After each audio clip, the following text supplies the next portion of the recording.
우리 이 시간 교회에 나와서 함께 또 우리의 머리 대신 주님께 예배드림이 함께 할 수 있음이 기쁨이고 또한 감사인 것 같습니다. 우리 이 시간 기도하고 오후 예배 찬양 드리도록 하겠습니다. 언제나 함께하여 주신 하나님 아버지 감사합니다. 좋은 날에 전교인 체육 행사까지 잘 마치게 하여 주셔서 감사합니다. 매일매일 주와 함께 있음이 기쁨임을 깨닫게 하여 주신 성령님의 은혜를 찬양드립니다. 우리의 예배에 임재하여 주시옵소서. 감사하며 예수님의 이름으로 기도드립니다. 아멘. 우리를 제자 삼아 주신 주님께 찬양 올려드리길 원합니다.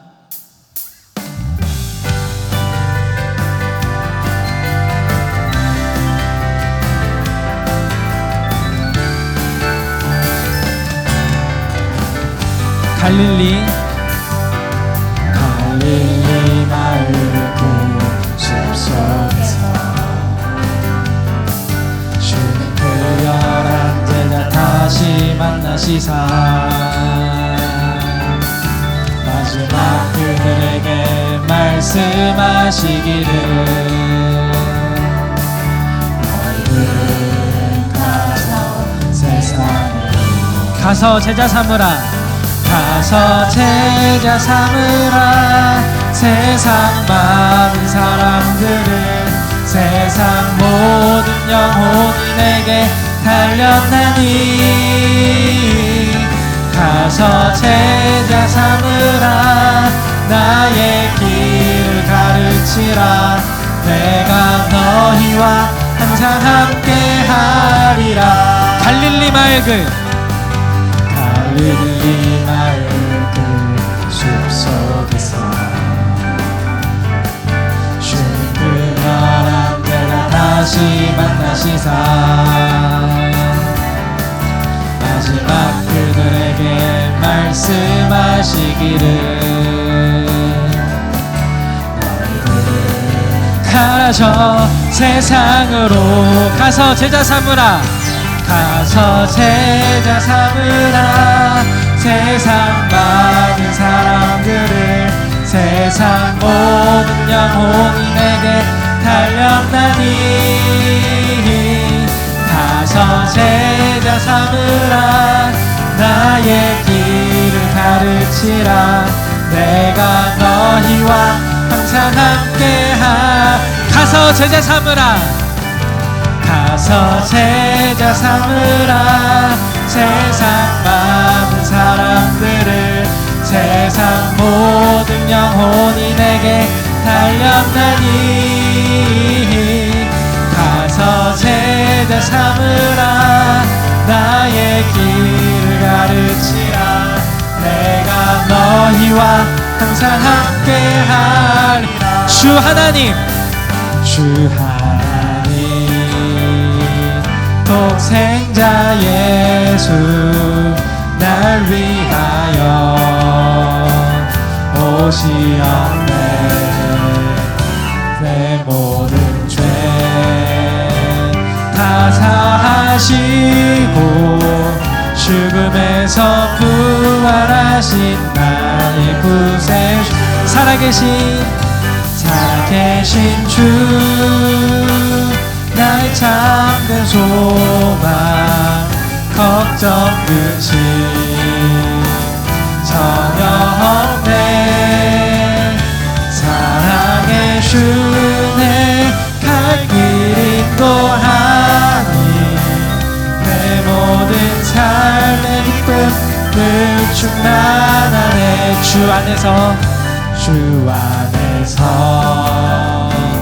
거듭난 생명 도우시는 주의 사랑 참 기쁨과 확신 가지고 예수님의 부심을 믿으며 살리 살아계신 주 나의 참된 소망 걱정 근심 전혀 없네. 사랑 주네 갈 길 인도하니 내 모든 삶의 기쁨 늘 충만한 그 언젠가 주 뵐 때까지 주를 위해 싸우리라 승리의 길 멀고 험해도 주님께서 나의 앞길 지켜주시리 살아계신 주 나의 참된 소망 걱정 끝이 전혀 없네 사랑해 주네 갈 길 인도하니 내 모든 삶의 기쁨을 살아계신 주 살아계신 주 나의 참된 소망 걱정 근심 전혀 없네 사랑해 주네 갈 길 인도하니 내 모든 삶의 기쁨을 충만한 오 이 기쁨 오 이 기쁨 주님 주신 것 오 이 기쁨 주님 주신 것 오 이 기쁨 주님 주신 것 주께 영광 할렐루야 주만 찬양해 앞뒤 동산에 꽃은 피었고 내 맘속에 웃음꽃 피었네 오 이 기쁨 주님 주신 것 주께 영광 할렐루야 주만 찬양해 높은 하늘에 종달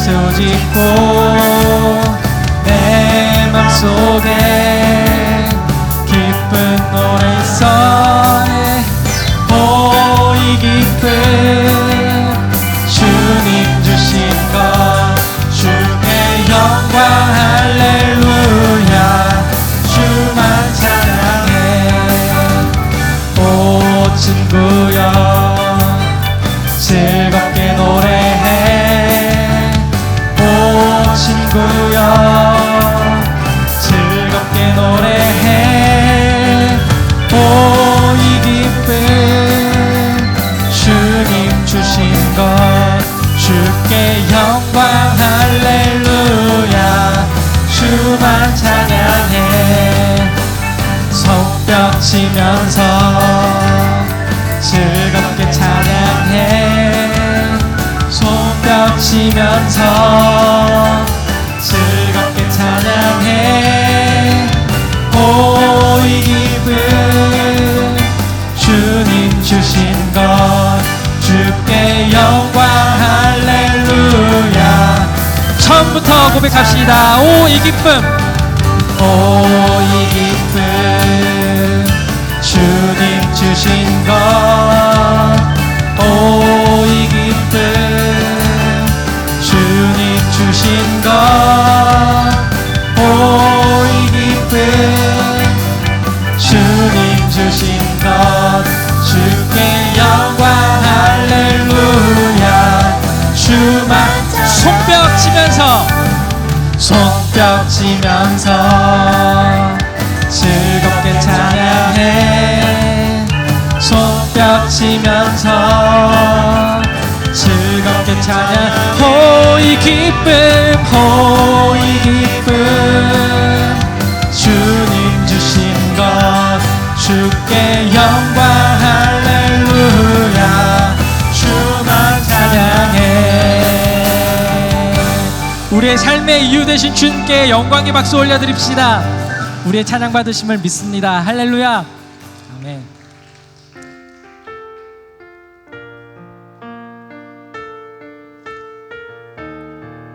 우리를 이끄시는 주님께 우리의 마음을 다하여 찬양 드리기를 원합니다.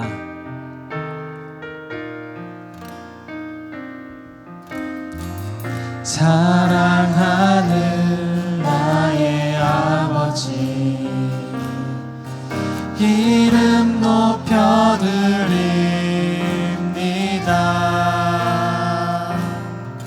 주의 나라 찬양 속에 임하시니 능력에 주께 찬송. 다시 처음부터 고백합시다. 사랑하는 나의 아버지, 이름 높여드립니다.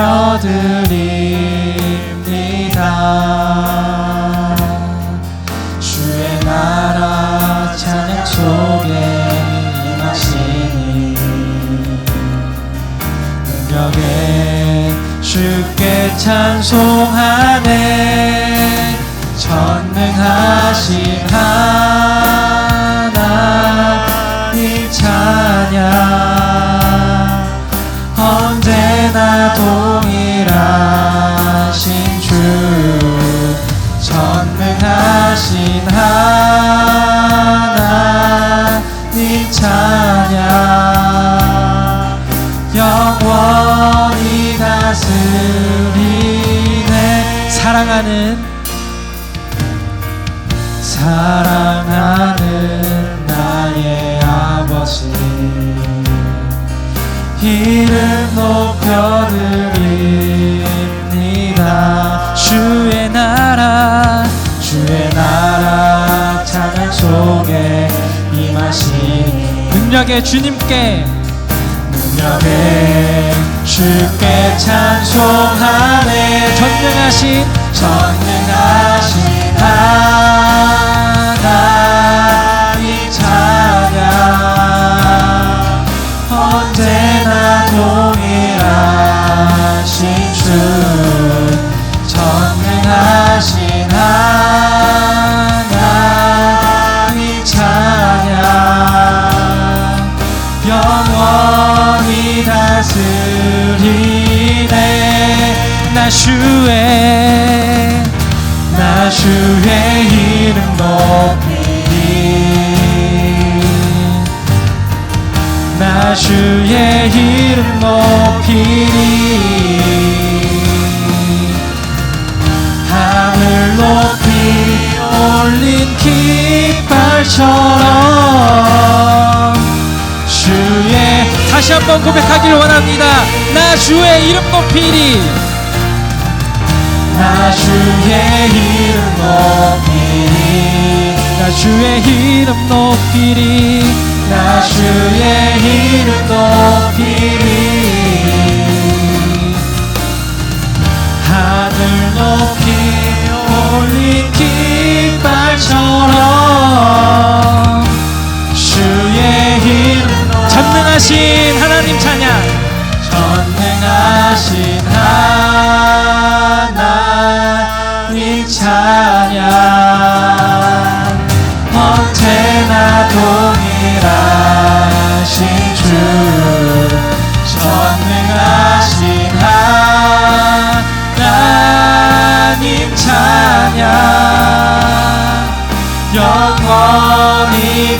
다시 한번 주님께 온전히 고백합시다. 전능하신 하나님 찬양, 언제나 동일하신 주. 전능하신 하나님 찬양, 영원히 다스리네.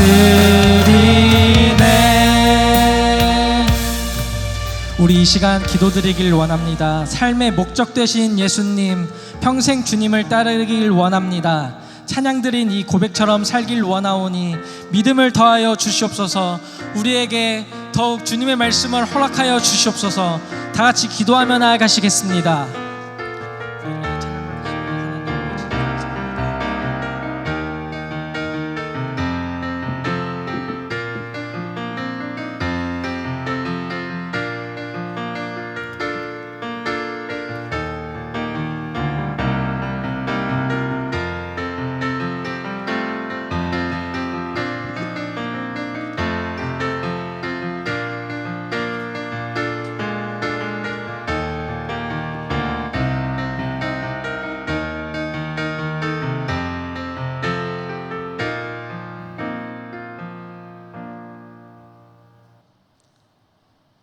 2024년 안수집사 헌신예배 부회장으로 시임하시는 김현수 안수집사님 기도하시겠습니다.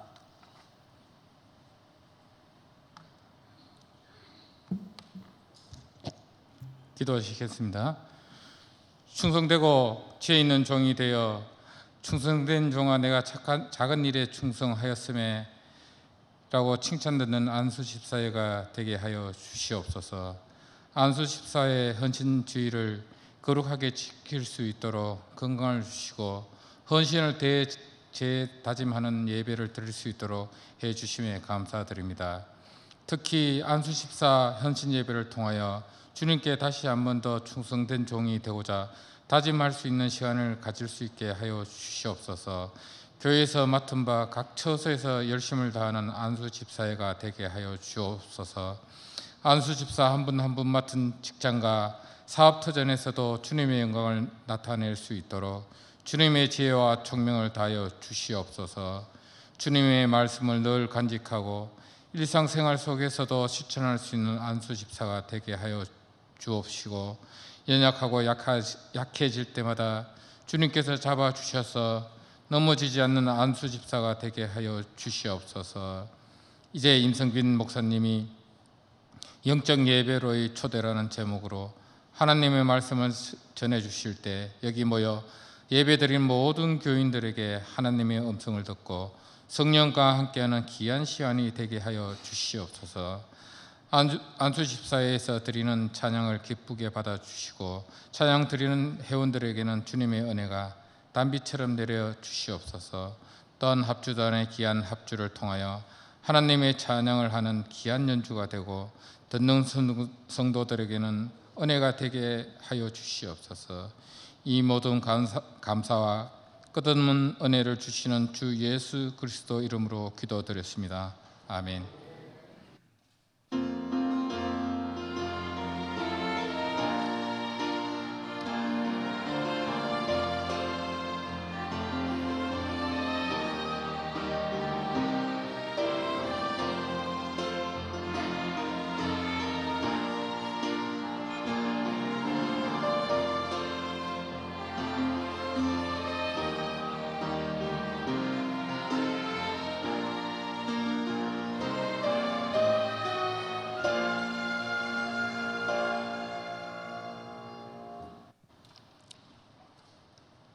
회계 집사로 헌신하고 계시는 노성진 안수 집사님 성경 봉독하시겠습니다.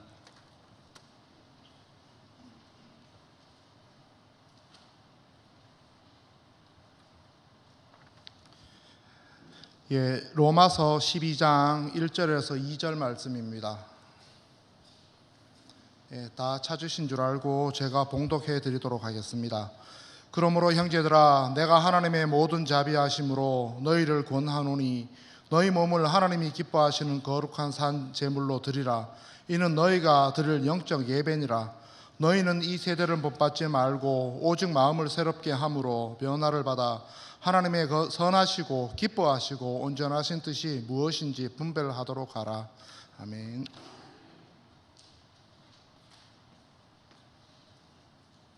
안수 집사의 회원들의 찬양과 합주단의 찬양이 있겠습니다.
안도 집사 헌신 예배를 위하여 오늘 임성빈 강상 목사님께서는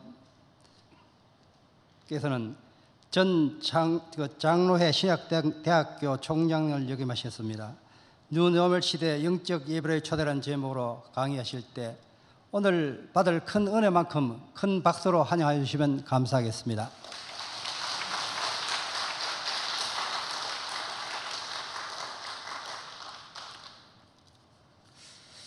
주 안에서 사랑하는 예천의 교우 여러분, 이렇게 따뜻하게 환영해 주셔서 감사합니다.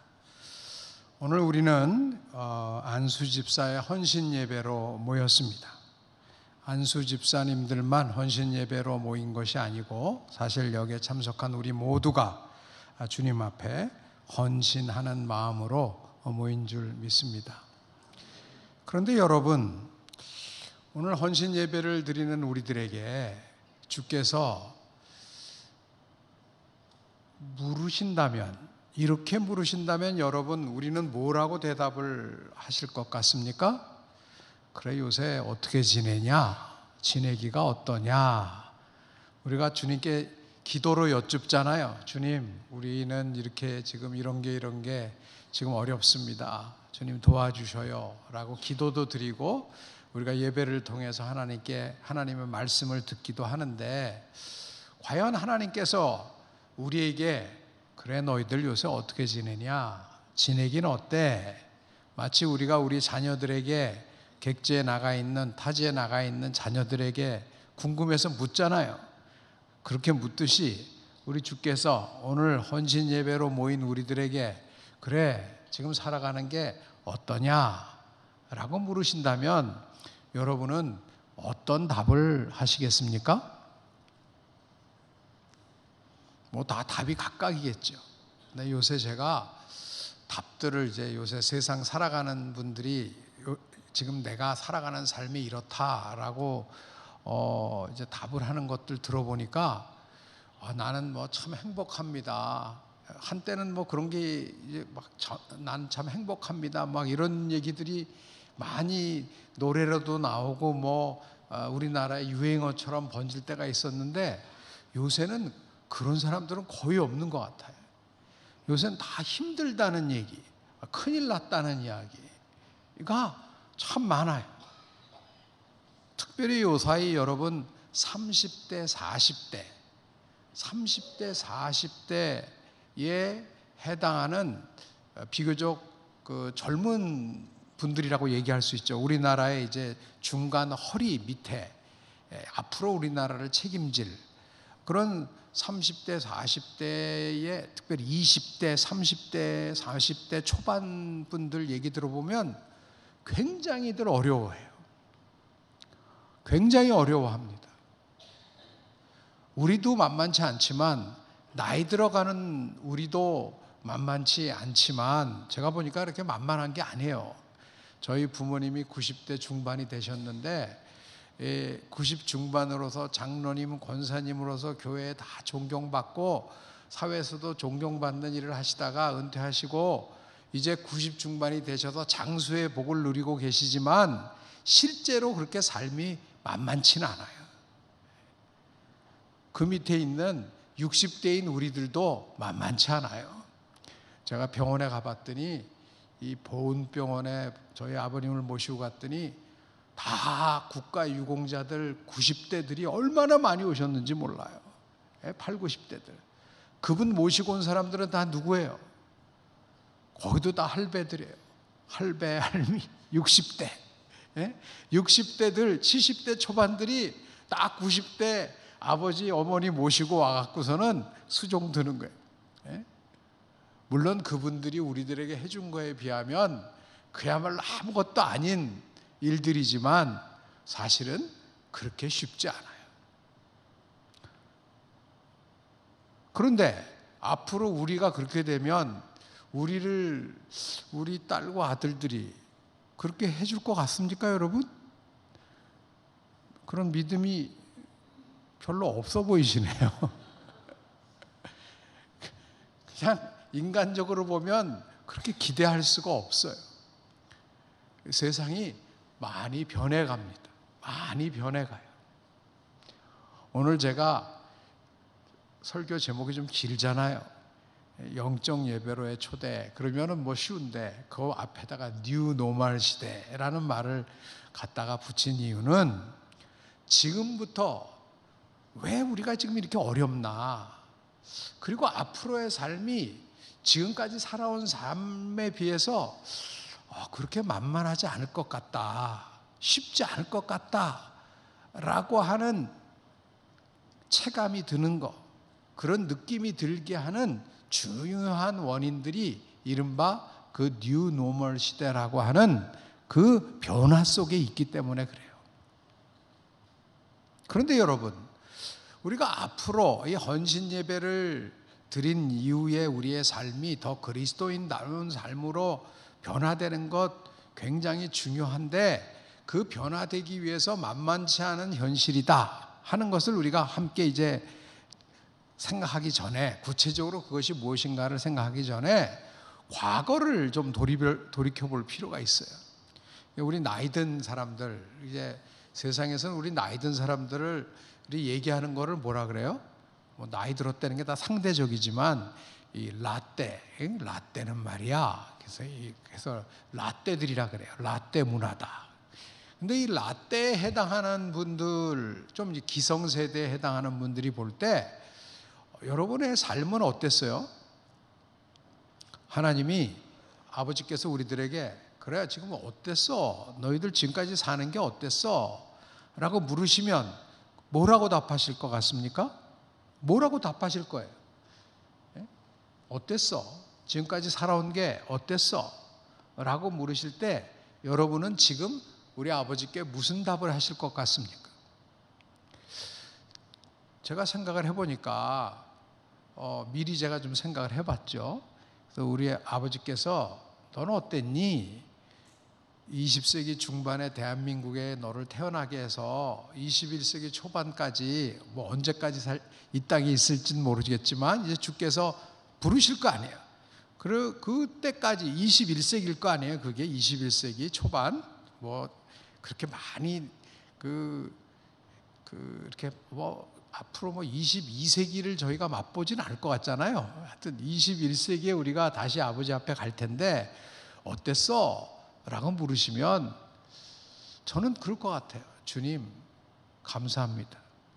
진짜 신나게 살았습니다. 감사합니다. 여러분 그렇지 않아요? 여기 계신 대부분 우리 오늘 헌신 예배를 드리시는 우리 안수 집사님들 플러스 우리 라떼에 해당하는 분들은 진짜 신나게 산 거예요. 여러분 젊었을 때 생각해 보세요. 여러분 어렸을 때 생각해 보세요. 진짜 가난했잖아요.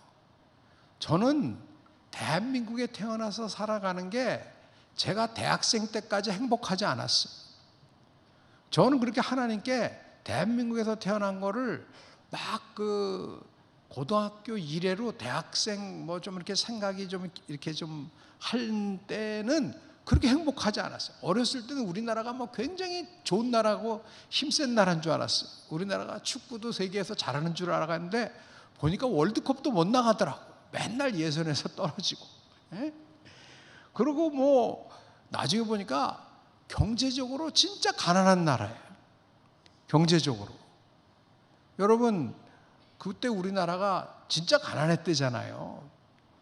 이 서울에 올라가시면 왜 그 장충체육관 있잖아요. 옛날엔 그 장충체육관에서 무슨 박신자 씨, 신동파 씨, 뭐 농구 김기수 씨, 권투 이런 거 다 장충체육관에서 하고 근래에도 나중에 대통령 선거도 거기서 했어요. 그 정도로 많이 쓰이던데요. 그거 누구 도움으로 지어졌대요? 그거 필리핀이 우리나라 원조해줘서 지어졌다는 거 아닙니까? 그때만 해도 필리핀이 우리나라보다 훨씬 잘 사는 나라였다는 거 아닙니까? 진짜 가난했거든요. 제가 대학생 때까지만 해도 70년대 중반까지만 해도 70년대 말까지만 해도 가난했어요. 다른 나라 보니까 진짜 잘 살더라고요. 그리고 정치적으로도 그때 대학생들은 맨날 데모를 했어요. 왜 우리나라만 맨날 왜 이렇게 그 군인들이 대통령 하셔야 되냐? 우리도 민주적인 나라 되자. 그래갖고 막 맨날 데모했어요. 저희는 신학교를 다녔기 때문에 데모는 못했어요. 데모를 밖에 사람들이 막 데모한다니까 우리도 막 이렇게 데모 해볼까? 그러고 막 하면 선생님들이 그러셨어요. 야, 기도했어? 응? 당신들 기도했나? 응? 주님께서 응답 받았어? 주님이 데모하라고 응답하셨어? 데모해라. 그런 계시 받은 사람이 어디 있겠어요? 그 당시에 직접적으로. 그러니까 응답 받을 때까지 기도해라. 그래갖고 이제 셰프에 모여서 기도회를 했어요. 기도회 하는데 그냥 기도회 하면 또 이렇게 응답이 명료하게 안 오니까 제대로 기도회 하려면 금식 기도를 해라. 그래갖고 무기한 금식 기도를 한 거예요. 여러분은 며칠째 금식해 보셨어요? 제가 영적으로 약간 좀 열등감을 느끼는 사람들이, 저는 금식 기도가 약하기 때문에 금식 기도를 이제 잘하는 분들이 저는 되게 그분 앞에 가면 좀 쫄리더라고요. 예? 근데 그런 분들이 있어요. 자기는 40일이 아니고 39일 기도를 했대요. 39일. 왜냐하면 40일 하면 예수님과 같이 돼갖고 교만해질까 봐 일부러 마치 하루 덜 한 것처럼. 그거 대단한 거죠. 근데 뭐 모르겠어요. 근데 제가 금식기도 우리는 해보니까 한 이틀 하면 거의 돌아버리겠더라고요. 예? 막 이렇게 막 기도를 주님 앞에 막 이렇게 매달리게 되는 게 아니라 막 너무 힘이 없고 짜증이 나고 막 너무너무 힘들어요. 그러니까 한 이틀 그렇게 금식기도 하니까 또 선생님들이 오셔갖고, 야, 그렇게 그러다가 몸 상하니까 이렇게 와서 정신 차리고들 해라. 그래서 죽 이렇게 학교 식당에서 죽을 끓여주면 그 죽을 먹고 좀 정신 차리려 그러면 그때 대학에 휴교령이 내렸어요. 그래서 대학에 다 군인들이랑 이렇게 오셔갖고 다 대학이 문을 닫았다고요. 그때 요새 같았으면, 요새 대학생들 같으면 아마 등록금 돌려달라고 데모했을 거예요. 근데 등록금 다 내고도 공부 별로 못하고 그냥 학교 문 닫았어요. 그런 세월을 보냈어요. 그런 세월을. 그렇기 때문에 저는 그렇게 행복하지 않았어요. 왜 하필이면 하나님, 저는 이런 나라에 태어났습니까? 하나님, 저거 보니까 미국 같은 나라에 태어난 사람들은 진짜 잘 살던데, 아니 독일, 불란서 이런 데 태어난 사람들은 진짜 괜찮은 것 같은데, 영국도. 근데 왜 저는 이런 나라에 태어나서 이렇게 어렵게 살아야 됩니까? 이런 불평, 불만이 꽤 많았어요. 물론 그때도 뭐 주님 왜 저를 일본에 안 태어나게 하셨어요? 뭐 이렇게 그런 기도는 안 했죠. 어쨌든 대한민국에서 태어나서 살아가는 게 그렇게 행복하지 않았다고요. 그런데 어느 날 이제 그런 걸 놓고 기도를 하다가 은혜를 받으니까 물론 달라지더라고요. 은혜를 받으니까 그땐 왜 이렇게 나라가 이래? 뭐 이렇게 문제가 많아? 이랬는데 은혜를 받으니까 그때부터 바뀌는 게, 이런 것들이 이 나라가 참 할 일 많은 나라구나. 할 일 많은 나라에 하나님이 우리를 불러서 태어나게 해주셨는데, 태어나서 부르셨는데, 신학생으로 부르셨는데, 내가 신학생으로서는 공부를 내가 제대로 하고 말씀 제대로 공부하면 내가 제대로 된 전도자가 되고 제대로 된 목사가 되면 우리 교회가 교회다운 교회가 될 거고, 우리 교회가 교회다운 교회가 되면 우리 교회가 있는 지역사회가 더욱더 좋은 사회가 될 거고, 그러다 보면 우리나라가 좀 더 좋은 나라가 되지 않겠나? 라고 하는 비전을 갖게 됐어요. 그러니까 그때부터는 이게 좀 달라지더라고요. 그러니까 왜 찬송가의 은혜가 오기 시작하잖아요. 그전에는 별로 잘 그냥 은혜를 몰랐는데 의미를 어느 날부터 그 찬송가 중에 왜 있잖아요. 할 일 많은 이 나라에 우리 태어났으니 복음 들고 앞장서서 충성되게 일하자. 그 말씀이, 그 찬양이 우리의 고백이 되었죠. 어찌 보면 그게 라떼 세대의 신앙인들이 저 혼자 그런 은혜를 받았겠어요? 어찌 보면 그 지금의 기성세대, 지금의 대한민국을 이룬 많은 신앙인들에게는 하나님께서 그런 비전을 주셨습니다. 그래서 각자의 영역에서 나름대로 최선을 다한 거예요. 제가 저희 동네에서 이제 만난 분 어떤 분 얘기 들어보니까 그분은 저랑 이제 연배가 저보다 조금 위신 어르신인데 그때 사우디랑 쿠웨이트를 4번씩 가셨다는 거예요. 4번씩. 왜? 자기가 여기 이러고 있다가는 우리 애들 공부도 못 시키겠다. 집안 한 칸도 마련 못 하겠다. 그래서 본인이 쿠웨이트, 사우디 4번씩 가셔갖고 그때 아이들 공부할 수 있는 그거를 마련했고 그때 이제 아내는 혼자 남아서 아이들 기르고 남편은 그 열사의 사막에 가서 많이 받지도 못하셨더라고요. 월급 얘기를 들어보니까 그때 뭐 70만 원, 50만 원 이렇게 받으셨대요. 그 열사의 사막에서 일하시면서도. 그렇지만 그것 때문에 자녀들이 다 공부를 했다는 거예요. 지금 그 딸과 아들이 아버지 고맙다고 고백을 하더라는 거예요. 그래서 이룬 나라가 오늘의 대한민국 아니겠습니까? 그래갖고 우리는 최근 한 10년 그 88 올림픽 이후부터 지금 2002년 월드컵 때 이후에 태어난 사람들은 우리나라가 그냥 4강인 줄 알아요. 그냥. 에? 그래서 막 16강 같은 거 하면 뭐야 막. 그런데 이 라떼들은 월드컵 나간 것만 더 감격스러운 거예요. 야, 월드컵 얼마나 힘든 건데 32강 괜찮은 거야. 근데 2002년 때 이후로 태어난 사람들은 그냥 별로 32강, 16강 별로 감동이 없어요. 그만큼 수준이 높아졌어요. 그동안에 하나님께서 우리에게 복을 주셨는데 어떤 복을 주셨냐? 경제적 축복을 주셨어요.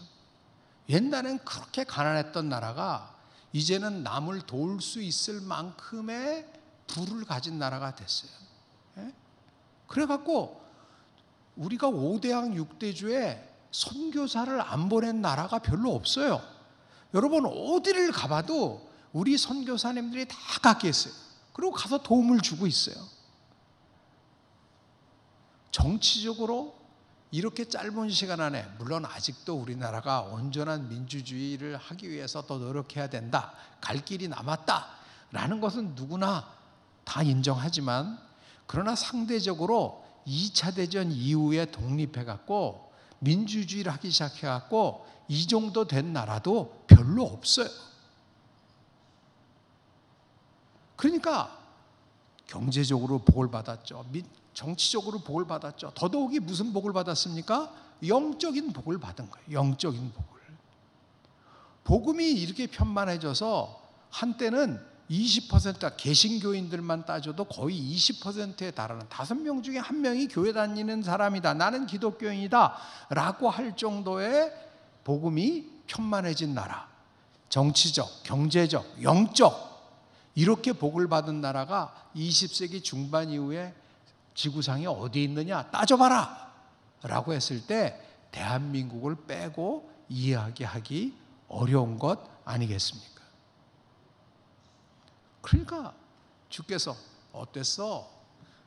부르시면 뭐 우리가 각자가 다 부자는 아니고 뭐 각자가 다 누리고 이런 것도 아니지만 그래도 우리는 적어도 대한민국에서 태어난 대부분의 기성세대들은 감사합니다 라고 고백해야 되지 않겠습니까? 그런데 여러분 지금까지 우리는 그런 복을 받아 누렸습니다. 그런 복을 받아 누리고 우리는 이제 어떤 시점에 놓여 있냐면 바톤 터치를 해줘야 되는 시점에 있는 거예요. 저와 여러분 헌신 예배를 드리는 우리 안수 집사님들, 우리 장로님들, 우리 권사님들, 우리 성도님들 보기에는 매우 젊어 보이시지만 기본적으로 우리는 이제 다음 세대에게 바톤을 넘겨줘야 되는 그런 시점에 있어요. 하나님 앞으로 가야 된단 말이에요. 우리가 앞으로 헌신 예배를 몇 번 더 드릴 수 있을까? 지금까지 드린 것보다는 적을 거예요. 그러면 우리는 어떤 예배를 드려야 되겠는가? 이제부터 어떤 삶을 살아야 될까? 오늘의 현실을 돌아볼 필요가 있습니다. 여러분, 지금 아까 말씀드렸잖아요. 오늘날 젊은이들은 대한민국에서 태어난 것에 대해서 어떻게 생각해? 라고 하면 감사해요. 진짜 좋아요. 이렇게 답을 하는 분들이 그렇게 많지 않아요. 그러니까 나이 든 분들이 봤을 때 우리 라떼들이 세대가 봤을 때는 야, 얘네들이 이건 뭐야? 어? 옛날에 우리는 진짜 고생했는데 요새 얘네들 정신이 있어 없어? 이렇게 불평불만이 많아. 라고 자칫하면 생각을 한단 말이에요. 그게 뭐냐면 바로 뉴 노멀. 지금 세상이 바뀌고 있는 것을 이해 못하기 때문에 그런 거예요. 여러분, 지금 판이 바뀌고 있어요. 판이 바뀌고 있어요. 지금 여러분들이 영상으로 이렇게 보시잖아요. 여러분, 세상이 굉장히 바뀐 거예요, 이것도. 저는요, 처음에 제가 목사가 돼서 설교자가 돼서 설교를 할 때 진짜 시험 받는 저를 시험 받게 하는 장로님이 계셨어요. 평소에 굉장히 좋으신 분이에요. 저랑 아무 문제가 없었어요. 근데 제가 설교를 딱 시작하면 장로님이 바로 눈을 감으세요. 바로 눈을 감을 뿐만 아니라 딱 팔짱을 껴요. 그러고선 뒤로 딱 제껴요. 이건 듣겠다는 거예요, 안 듣겠다는 거예요? 커뮤니케이션에 있어서 누가 얘기를 하는데 내 눈으로 안 쳐다보고 서로가 아이 컨택을 안 하고 눈을 감고 팔짱을 끼고 더더군다나 뒤로 제낀다. 이건 뭐예요? 안 듣겠다는 거예요, 이게. 그냥 표정으로. 벌써 이거는 방어하는 거거든요, 이게. 예? 방어. 난 너랑 조금 거리를 두고 싶어. 그리고 이 몸까지 이렇게. 그러니까 제가 막 설교하는데 막 장로님이 신경 쓰여갖고 막 상상이 되는 거예요. 내가 뭘 잘못하고 있나 지금? 내 메시지가 이게 좀 하나님 말씀과 어긋난 건가? 막 이런 생각을. 그러다 보니까 막 어렵죠. 제가 나중에 깨달았어요. 나중에 공부를 하다 보니까 문화를 공부하다 보니까 이제 그때 알았어요. 그거구나. 왜냐하면 그 장로님이 저한테 유감도 없고 장로님이 안 듣겠다는 것도 아니에요. 그냥 장로님은 어느 시대의 문화에 익숙하냐면 라디오 시대의 문화에 익숙한 거예요. 라디오. 여러분, 우리 라떼들은 옛날에 라디오 무지하게 들었잖아요. 에? 여러분 CBS 루터러 나워 뭐 이런 거 생각나세요? 에? 그러면 요새라고 하긴 뭐하지만 하여튼 TV에서 드라마를 요새는 뭐 TV든 OTT든 뭐 해서 드라마를 많이 보지만 옛날에는 그게 아니라 라디오 극장, 라디오를 통해서 뭘 많이 들었다고요. 그때는 라디오를 통해서 우리가 소통할 때는 눈을 뜰 필요가 있어요, 없어요? 감아야지 집중이 되잖아요. 그러니까 교회도 옛날에는 길었어요. 쭉 길었어요. 제가 군목을 했는데 제가 이렇게 군대 교회는 대개 내무반을 개조해서 만들었기 때문에 굉장히 길어요. 아무 문제가 없어요. 라디오 시대에 사는 분들은 소리만 들리면 되는 거예요. 소리만. 기둥 뒤에 있건 뭐건 아무 소용이 없어요. 소리만 들리면 돼. 그러면 은혜를 받았단 말이에요. 그런데 어느 때부터인가 영상이 나오기 시작해요. TV 시대가 시작된 거예요. TV 시대가 시작되니까 그때부터는 이제 라디오 세대에 익숙한 분들은 이 영상 교회에 이거 틀 때 여러분 우리 예천교회도 역사가 좀 있을 거요. 이거 해야 됩니까 말아야 됩니까? 여러분 기억나세요? 이거 하면은 뭐 교회마다 쉽게 화면 설치한 교회가 없어요. 전통이 있는 교회일수록 아니 교회당 안에다 왜 저런 걸 다냐. 근데 그거 반대하는 이유도 각각이에요. 뭐 십자가를 가린다, 뭐 어떡한다, 그 설교자를 안 보고 자꾸 화면만 본다, 다 일리가 있는 얘기예요. 그렇지만 그 속에 있는 진짜의 이유는 뭐냐면 익숙하지가 않은 거예요.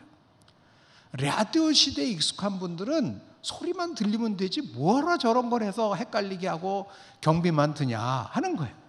그렇지만 태어나면서부터 TV 시대에 태어난 사람들이 이제 교회에 오기 시작한 거예요. TV 시대에 태어난 사람들은요, TV를 보기 시작한 사람들은, 영상을 접한 사람은 소통을 할 때, 커뮤니케이션을 할 때 이렇게 보여야지, 음성과 함께 실제 모습들이 보여야지 제대로 소통을 하는 거예요. 저 사람의 표정이 어떻고 뭐 이런 것들이 같이 공감이 돼야 소통이 되기 시작하니까 영상이 필요하기 시작한 거예요. 그런데 자기가 언제 태어나고 어떤 미디어에 익숙했느냐에 따라서 자칫하면 우리가 좋아하는 것들이 나에게 익숙한 것이 달라질 수 있는 거예요. 이게 뭐랑 같으냐? 세대랑 비슷한 거예요. 세대랑. 그러니까 어찌 보면 우리가 코로나 이전까지는 이 라디오 세대와 TV 세대끼리 그냥 주로 교회 안에서 있었던 거예요. 사회에서도. 그런데 그 이후에 무슨 세대가 펼쳐지기 시작했냐면 컴퓨터를 이제 기반으로 한 디지털 문화라는 게 생겨나기 시작한 거예요. 디지털 문화, 컴퓨터. 여러분, 컴퓨터가 뭐 딴간이죠. 이제는 여러분들이 갖고 다니시는 스마트폰 같은 것도 다 컴퓨터가 거기 컴퓨터잖아요. 일종의. 그 컴퓨터와 TV의 차이점은 뭡니까? 컴퓨터와 TV의 차이점은, 라디오와 TV의 차이점은 영상이냐 소리냐. TV는 영상과 소리를 같이 동반하는 거고, 이제 컴퓨터는 뭐가 다르냐면요, 훨씬 더 이 수신자들이, 사람들이 주도적이 되는 거예요. 주도적이. 그러니까 예전에는 그냥 틀어주는 것만 들었어요. 그러니까 옛날에는 그 집에서 누가 권위가 있느냐를 알 수 있으려면 뭘 보면 알 수 있어요? 그 집안의 권위? TV 리모컨을 누가 갖고 있느냐를 보면 그 집안의 권위가 나타나는 거예요. 그런데 여러분, 요새 어때요? 옛날엔 그것 때문에 조금 신경전이 있었잖아요. 근데 요새는 어때요? 그거 갖고 싸워요, 안 싸워요? 안 싸워. 왜? 각자 보니까, 각자. 이게 달라지는 거예요. 지금은 이렇게 함께 모여서 뭘 하는 게 어려운 세대가 된 거예요. 우리가 모여서 이렇게 함께 예배를 드리고 말씀을 듣는 건, 이거는 진짜 기적 중에 기적인 거예요. 예? 그런데 이런 문화가 이제는 자꾸 들어오기 시작하는 거예요. 그러니까 여기서는 이런 말씀을 듣지만 여러분들 돌아가서는 또 나름대로 각자가 듣고 싶은 얘기를 찾아서 듣는단 말이에요. 우리 젊은이들은 우리끼리만 해도 우리가 예천교회 교인이다 그러면 언제 어디서나, 내가 뭐 출장을 가서 어디를 가고 집이 멀어서 새벽 기도는 딴 데 나가고 뭐 어떻게 하더라도 우리 모교회는 예천교회예요. 그러면 헌금도 예천교회 하는 거예요. 11조도 예천에 하는 거예요. 모든 게 다 우리 교회 중심이었어요. 근데 지금부터는 그런 일들이 막 달라지기 시작하는 거예요. 사람들이 각자가 판단을 해요. 각자가 판단하는 거예요. 내가 은혜 받았으면 동네 교회에다가 할 수 있어요. 11조? 아유, 보니까 뭐 우리 교회는 그거를 갖고 예천교회가 그렇다는 게 아니고, 다른 교회에서 봤을 때 본인들이 다 판단을 해요. 아, 나는 어디다 필요한데 좀 해야 되겠다.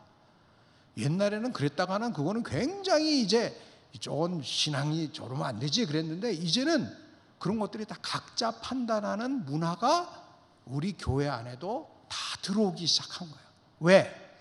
우리는 교회에 몇 시간 나와 있어요? 이렇게 신앙이 좋으신 분들, 오후에 나와 있는 분들은 진짜 이게 이 기둥교인들이잖아요. 그래봤자 교회에 몇 시간 계신 거예요. 아침부터 지금까지 계셨다 그러면 그래봐야 10시간 안 되잖아요. 근데 세상에는 몇 시간 삽니까? 수십 시간을 교회에 있는 거예요. 세상에 있는 거예요. 수백 시간을. 그럼 우리는 그 물을, 세상의 물을 계속 먹게 되는 거죠. 그러니까 우리의 가치관이라든지 우리의 삶이 세상의 흐름에 따라서 자꾸 변하게 되어 있다. 이런 것들이, 그러니까 우리가 젊은 세대나 우리와 다른 세대들을 대할 때 이게 옛날보다는 훨씬 어렵죠. 그리고 한편으로는 또 조심해야 합니다. 우리가 무조건 옳고 우리와 다른 세대는 무조건 틀리냐? 그건 아니에요. 잘못하다 보면 TV 세대와 항상 그걸 생각하셔야 돼요. 내가 라디오 세대인가, TV 세대인가, 컴퓨터 세대인가. 딱 생각하셨을 때, 나는 그냥 저를 보니까 저는 아주 속에는 라디오도 있고 겉으로는 뭐 컴퓨터, 저도 뭐 몇십 년 전부터 컴퓨터를 다 했죠. 그렇지만 제 속막, 제 본질이 그렇게 디지털하지 않아요. 겉으로는 그냥 흉내내지만 내 속은 완전히 변하지 않았어요. 다 그런 특징이 있는 거예요. 각 세대마다. 그러면 우리가 어떻게 한 공동체를 이뤄가고 서로가 소통하는, 그래서 하나님이 원하시는 헌신을 하고 좀 더 교회다운, 더 교회로서 아름다운 교회를 이룰 수 있을까? 이게 이제 오늘의 우리의 숙제입니다. 여러분, 특별히 안수 집사님들은 굉장히 중요한 역할을 하셔야 되는 거예요. 안수 집사님. 안수 집사는 우리 장로교회에 있어서 가지는 굉장히 중요한 직분입니다. 장로교회가 처음 생겼을 때 네 직분이 있었거든요. 장로교회가 있었을 때 네 직분이 뭐냐면, 깔뱅이 제네바에서 교회를 시작할 때 네 직분인데, 하나가 뭐냐? 목사예요. 또 하나가 뭐냐? 신학교 교수예요. 또 하나가 뭐냐? 장로예요. 또 하나가 뭐냐? 집사예요. 그러니까 근데 각각의 역할이 달라요. 교회를 섬기는데 하나님 나라를 섬기는 역할이 다른 것이, 목사는 말씀과 행정에 전념하는 거예요. 교회 일에, 교회를 잘 섬기고 하는데 전반적인 일에 전념하는 거예요. 근데 그 목사의 목양을 돕는 것이 장로님들이에요. 왜냐하면 그때는 목사가 숫자가 적으니까 장로님들이 좀 더 많은 역할을 목사와 함께 교회를 섬기는데 했어야 돼요. 근데 그 다음에 신학교수는 워낙 신학교수 또 신학교가 해야 되니까, 그 다음에 중요한 게 뭐냐면, 집사는 디콘이라는 것이 디아코니아예요. 그게 뭐냐? 섬김이에요. 사회봉사. 교회는 결코 교회만을 위한 교회가 아니고 하나님 나라를 위한 교회가 돼야 되는데, 하나님 나라는 교회가 중심이 되지만 교회 안에만 머무는 것이 아니라 이 세상이 하나님 나라인데, 이 세상 아직도 하나님 나라의 복음을 모르는 사람들에게 하나님 나라를 소개해 주기 위해서 제일 중요한 것이 뭐냐? 사랑을 나누는 거예요. 그게 뭐냐? 봉사란 말이죠. 근데 이왕 봉사를 하려면 막 하면 안 되고 잘해야 된단 말이에요. 진짜 이웃이 원하는 것이 무엇이고 우리 지역사회에 필요한 것이 무엇인지를 잘 알아서 그에 맞는, 눈높이에 맞는 섬김을 잘하는 것, 이게 전문적인 사회봉사까지도 해줘야 된다. 그래서 디아코니아라고 하는 의미에서 독일 교회 같은 데는 굉장히 발달했죠. 그걸 전문적으로 하는 게 뭐냐? 바로 집사님들입니다.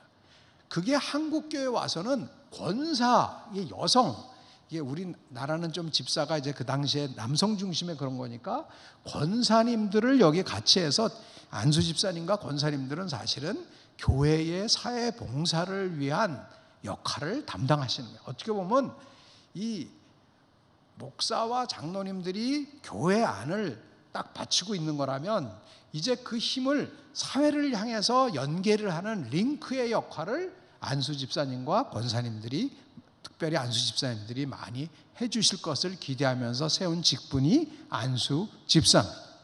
그래서 오늘 헌신 예배를 드리시는 안수 집사님들은 특별히 이 변화하는 시대 속에서 교회와 사회를 어떻게 하면 이어줄 수 있을까? 특별히 우리 교회 안에도 세대들이 많은데, 이 어른 세대와 라디오 세대와 TV 세대와 디지털 세대, 이 세대, 이 나라를 세운 산업화 세대와 민주화 세대와 정보화 세대, 이 세대마다 다 달라요. 생각들이, 세상을 보는 눈들이 달라요. 이런 것들을 잘 이어주는 역할을 안수 집사님들이 해주실 책무를 하나님께서 여러분들에게 주셨다고 생각을 합니다. 이제 그런 의미에서 오늘 본문 말씀을 다시 한번 우리에게 주셨는데 요약을 하면 이렇습니다.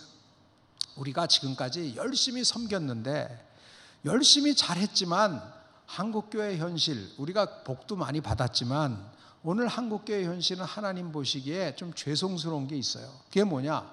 젊은이들에게 지금 감사가 없어요. 젊은이들만 감사가 없는 게 아니라 우리나라가 하나님 앞에 감사가 별로 없어요. 지금 다 불평불만만 많아요. 불평불만만 많아요. 물론 뭐 나름대로 이유가 있지만 하나님 앞에 좀 죄송스러워요. 감사보다는 불평불만이 너무 많은 것. 또 구체적으로 얘기하면 제일 치명적인 건 뭐냐면 우리나라에 지금 이대로 우리가 바톤 터치하면 어떤 일이 생기냐면 감사가 없고 또 하나는 생명을 귀하게 여기질 않아요.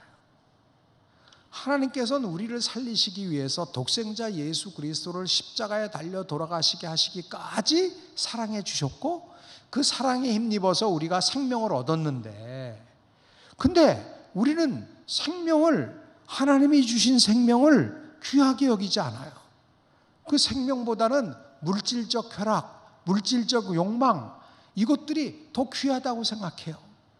그래서 모든 게 돈이라고 생각하고 돈이 없으면 이렇게 살 바에 이 세상에서 뭐 살 필요가 있어? 이렇게 살려는데 뭐 애들을 낳을 필요가 있어? 라고 하는 물론 그만큼 어려운 문화가 됐지만 그게 물질 위주의 문화를 만들었기 때문에 우리는 지금 출생률 전 세계에서 거의 꼴찌 반대로 자살률 전 세계에서 거의 1등 하나님이 우리에게 주신 은혜에 비하면 우리가 지금 남기고 있는 문화 우리가 만들어낸 우리의 문화는 참 하나님 앞에 죄송스러운 문화를 만들어내고 있는 거예요. 그런 의미에서 헌신 예배를 드리는 우리 교인들로부터 이 땅의 문화를 바꿔야 되지 않겠습니까? 하나님께서 그렇게도 귀하게 여기신 생명을 귀하게 여기는 문화로 바꿔놔야 되지 않겠어요? 그러면서 우리가 하나님 곁으로 가야지. 헌신 예배는 많이 드렸는데 남긴 문화는 열매는 생명을 우습게 여기고 육신의 정욕, 안목의 정욕, 이생의 자랑만을 추구하면서 하나님이 지금까지 우리에게 주신 그 엄청난 축복에 대해서 감사하지 못하는 삶을 우리가 이 땅에 남기고 간다면 그것은 참 죄송스러운 일이라고 생각을 합니다. 그런데 우리 대한민국을 보면 그 어떤 나라 사람들보다 아직도 예배를 많이 드리는데 과연 어떻게 하다가 이런 지금 오늘의 현실이 됐나? 주님이 말씀하십니다. 내가 하나님의 모든 자비하심으로 너희를 권하노니 사도 바울을 통해서 우리에게 권해 주시는 거예요. 그게 뭐냐면 하나님의 모든 사랑으로 너희를 권하노니 너희의 몸을 하나님이 기뻐 받으시는 거룩한 산제물로 드리라. 제가 이 말씀을 코로나 때 이제 이렇게 우리가 교회도 잘 못 나올 때 있었잖아요. 제가 어제 예천교회 역사를 좀 공부를 했는데 예천교회도 코로나 때문에 못 나와 예배당 문을 닫은 적이 있더만요. 그때 많은 교회들이 그럴 수밖에 없었잖아요. 그때 여러분 어떤 생각하셨어요? 저도 그때 주님 교회당 안에서 예배드리는 게 하나님의 축복인 줄을 하나님의 선물인 줄을 그전에는 미처 몰랐습니다. 그냥 당연한 줄 알았는데 주님 다시 한번 예배당 안에서 예배를 드리게 된다면 진짜 신령과 진정으로 제대로 드리겠습니다. 그때는 몇 사람들끼리 같이 식사도 못했어요. 나눠서 교제도 못했어요. 주님 근데 제가 그 전에 우리가 교회에 와서 막 밥도 먹고 막 서로 어울리고 그럴 때도 귀한 줄도 모르고 그런 모임들이 그런 교제가 귀한 줄도 모르고 내 옆에 있는 내 자매 형제들이 그렇게 귀한 줄도 모르고 그냥 오셨구만 그냥 이렇게 대면대면 했던 거 주님 회개합니다. 이제 다시 한번 우리에게 모여서 함께 예배할 수 있는 기회를 주시면 진짜 귀하게 여기겠습니다. 옆에 있는 자매 형제 진짜 귀하게 여기고 교회에서 한번 애찬을 할 때도 진짜 사랑하며 하겠습니다. 여러분 이런 생각 안 하셨어요? 이제 그런 기회를 우리에게 주신 거예요. 근데 제가 보니까 우리가 예배를 많이 드리긴 드리는데 저에게 해당되는 것을 그때 보니까 우리가 기도도 많이 하고 찬양도 많이 하는데 주로 뭘로 하냐? 입으로 하는 게 너무 많은 거예요. 주께서 뭐라 그러시냐? 이게 립 서비스, 입술로만 하는 거. 입술로 하는 찬양도 중요하지만 입술로 하는 기도도 중요하지만 더 중요한 게 뭐냐? 몸으로 하는 거다. 몸으로 한다는 건 뭐냐?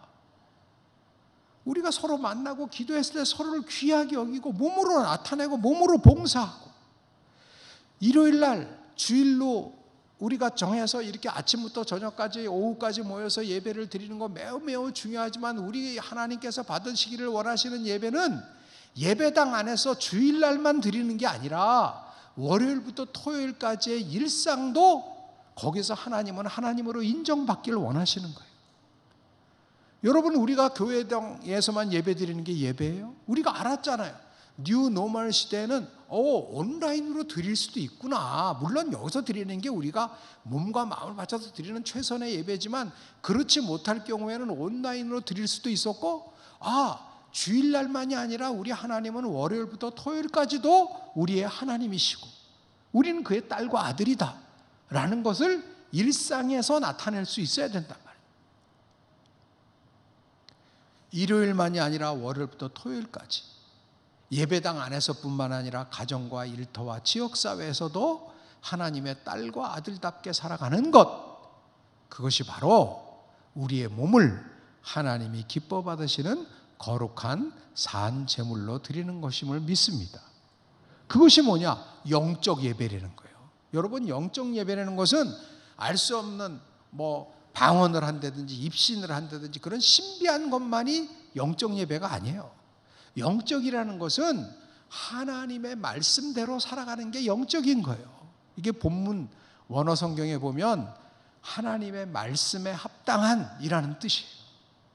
하나님의 말씀대로 살아가는 것, 그 뜻에 맞게 살아가는 것, 그게 영적 삶이고 영적 예배인 줄로 믿습니다. 영적 예배를 드리기 위해 살아가려면 어떻게 해야 되느냐? 구체적으로 2절에 말씀하세요. 우리가 진공 속에 살아가는 게 아니라 이 문화, 변화하는 문화 속에 살아간다. 라디오 시대에도 살아가고 TV 시대에도 살아가고 컴퓨터 시대에도 살아가는데 그때 주의할 것이 뭐냐? 영적 예배를 드리는 사람은 첫 번째, 너희는 이 세대를 본받지 말고 무조건 변한다고 해서 다 그것만 따라하는 것만이 다 옳은 건 아니다. 그러니까 TV 시대가 됐으니까 라디오는 다 버려야 되고 컴퓨터 시대가 됐으니까 TV는 다 버려야 되고 이런 식으로 과거를 다 부정해서는 안 된다라고 하는 거예요. 그런데 중요한 건 뭐냐? 그렇다고 해서 그냥 복고주의, 과거에만 매여 있으라는 뜻이 아니에요. 마음을 새롭게, 오직 마음을 새롭게 함으로 변화를 받아야 된다. 옛날에 매여 있어서는 안 되고 세대가 변하더라도 그 세대의 변함 속에서도 변하지 않는 복음을 딱 붙잡고 마음을 새롭게 해야 된다. 중요한 건 뭐냐? 하나님의 선하시고 기뻐하신 뜻을 분별해야 된다는 거예요. 하나님의 뜻을 분별하는 것이 제일 중요하다는 것입니다. 사랑하는 예천의 교우 여러분, 오늘 우리는 헌신 예배로 모였습니다. 특별히 우리 대사회적 봉사와 교회와 사회, 세대와 세대를 이어갈 그런 중요한 책무를 맡고 있는 안수 집사님들 헌신 예배로 모였고 우리 교인들이 다 같은 마음으로 모이고 있습니다. 오늘 한국교회가 또 한국 이 나라가 하나님으로부터 지난 수십 년 동안 엄청난 복을 받은 것을 우리는 확인합니다. 그리고 감사해야 합니다. 그런데 우리가 이제부터 헌신 예배를 드린 이후에 하나님 앞에 갈 때까지 더욱더 노력해야 될 것은 뭐냐? 하나님께로부터 받은 이 복, 하나님께로 받은 이 축복을 더욱더 거룩한 하나님의 영적 예배로 나아감으로써 우리 자손들에게, 우리 후배들에게, 사회에 더욱더 좋은 영향력을 미치고 좋은 문화를 만들어내는 것이 우리에게 중요하다는 것을 다시 한번 다짐하는 저와 여러분들이 되기를 원합니다. 그러기 위해서는 어떻게 되느냐? 복음을 우리 안에 분명히 하고, 우리가 구원받는 것은 컴퓨터로 받는 것도 아니고 TV로 받는 것 더더욱 아니고 라디오로 받는 것도 아니지만 오직 말씀으로 복음을 받는데, 그 복음을 전하는 도구는 컴퓨터도 될 수 있고 라디오도 될 수 있고 TV도 될 수 있는데, 나는 라디오를 통해서 그 복음을 접할 수 있었지만 그걸로 충분한지 모르겠지만 내 아들과 딸들은 TV가 필요했고, 내 손주, 손자, 손녀들은 이제 컴퓨터, 디지털 이런 세상도 필요하다. 이런 변화하는 시대, 이 변화하는 시대에서 우리는 말씀을 붙잡지만 변화에 대해서는 마음을 열고 항상 마음을 새롭게 함으로 변화를 받을 수 있는 우리, 딱딱한 우리가 아니라 부드러운 우리가 되어서 내가 모르는 것들은 물어도 보고, 내가 모르지만 고집하지 않고 젊은 사람들의 이야기를 듣고 그들이 원하는 것을 들어줄 수도 있는, 그리고 또 젊은 세대는 어르신들을 존중하는, 그들의 역사를 존중하는, 이렇게 서로가 하나님 앞에서 배워가고 존중하는 사랑의 공동체를 이루는 데 있어서 우리 안수 집사님들이 중요한 화해자의 역할, 매개자의 역할을 해주시기를 바라고, 또 그러한 역할을 다 하실 수 있도록 우리 교우들이 더욱더 기도해 주시고, 그래서 우리 예천교회는 참으로 교회다운 교회, 세대 간에 화합하는 교회, 세상에 하나님의 빛을 비추는 선한 영향을 비추고 좋은 문화를 넘겨주는 교회가 되는 데에 하나가 되는 저와 여러분들이 되기를 간절히 원합니다. 하나님 감사합니다. 주께서 저희를 사랑해 주셔서 이렇게 좋은 교회, 좋은 목사님, 좋은 장로님들, 좋은 권사님들, 특별히 좋은 안수 집사님들, 좋은 성도님들 함께 신앙생활 하게 하여 주시니 감사합니다.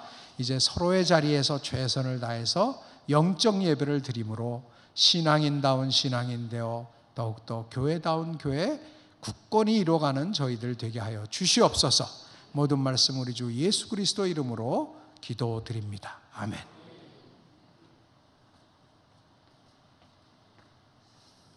많은 은혜 받은 줄 믿습니다. 다시 한번 임성빈 강사님께 큰 박수로 인사드리겠습니다. 찬송가 320장, 통일 찬송가 350장입니다.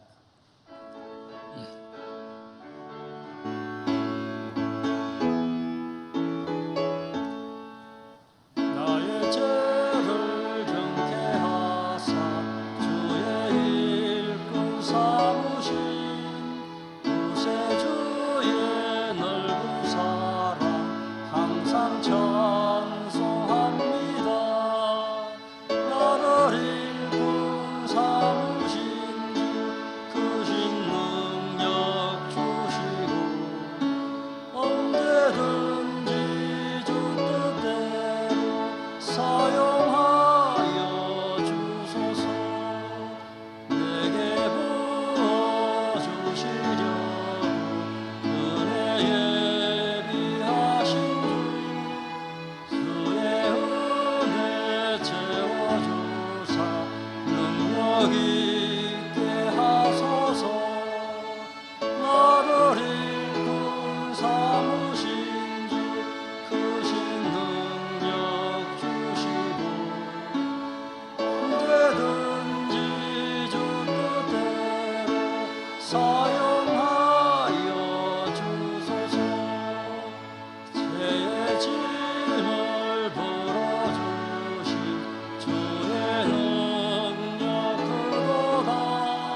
위원 목사님 나오셔서 교회 소식 전하시고 강사 목사님도 계시는 임성민 목사께서 축도하심으로 안수 집사의 헌신 예배를 마치도록 하겠습니다.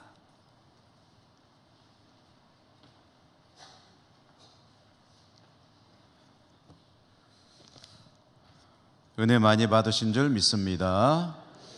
제가 우리 강사 목사님께 감사의 박수를 한번 드릴까 했는데 사회하시는 집사님이 했기 때문에 다시 하진 않고 마음으로만 감사의 박수를 드리도록 합니다. 교회 소식입니다. 오늘 중시구리에서 5 여전도에 수고해 주셨음에 감사합니다. 늘푸른 대학이 이제 2학기 개강을 하는데 낮에 광고 드렸지만 어르신들, 우리 학생 여러분들, 늘푸른 대학 학생 여러분들, 첫날은 목욕입니다. 목욕. 그러니까 9시 반까지 오셔야 됩니다. 그리고 목욕 개인용품은 각자 준비해서 오십사 하는 광고 다시 한번 드립니다. 체육대회 광고는 낮에 충분히 했기 때문에 잘 마쳤다는 것으로 총 정리해서 광고를 드리고 다시 한번 수고하신 분들에게 감사의 말씀을 드립니다. 오늘 헌신 예배 드린 안수 집사님들에게 우리가 이 시대의 교회의 사명, 특별히 외부와 연결해 주는 역할 잘 감당해 주십사 하는 우리 목사님의 또 당부의 말씀도 들었습니다. 또 우리 모두가 참 월요일부터 토요일까지도 하나님께 좋은 모습으로 살 수 있길 원합니다. 특별히 안수 집사님들에게 우리 큰 박수로 한번 격려의 박수를 보내주시기 바랍니다.